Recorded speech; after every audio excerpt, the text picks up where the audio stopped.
Jesus calls us to a life of standing out from the crowd and running against the world's way of thinking.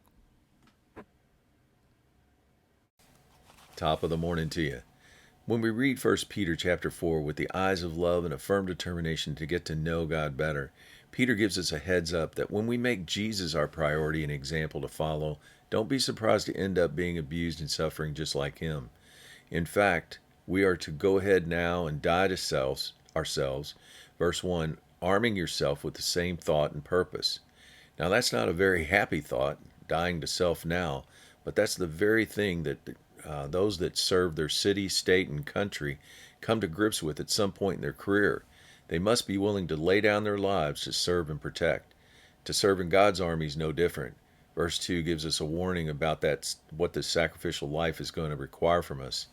We can no longer spend the rest of our natural life trying to live by human appetites and desires, but rather submit ourselves to doing God's will. The same thing happens when you pursue a life of service.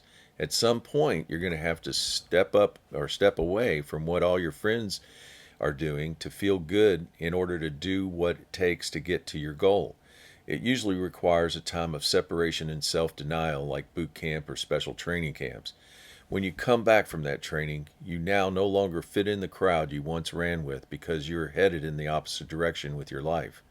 Verse 3, for the time is past for doing what the unbelievers like to do, participating in things that are useless to your new life in Christ. In fact, verse 4 says, your friends will think it very strange of you no longer wanting to run with them. If they are not really friends, they will slander and abuse you for being different. You can't be concerned with that noise, though, as verse 5 tells us that they will have to account to God, who is ready to judge and pass sentence. Meanwhile, we choose to live in the Spirit as God does. The word of encouragement, we all begin our lives being trained to go along with the crowd. From grade school to college, this system is set up to reward those who get along best. Rarely does it reward those who think differently or try to go upstream against the system. But in real life, the rewards go to those who think out of the box and go against the flow. Innovators, they're called.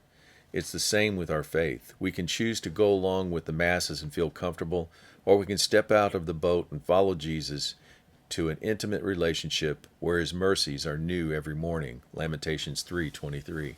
Have a great day.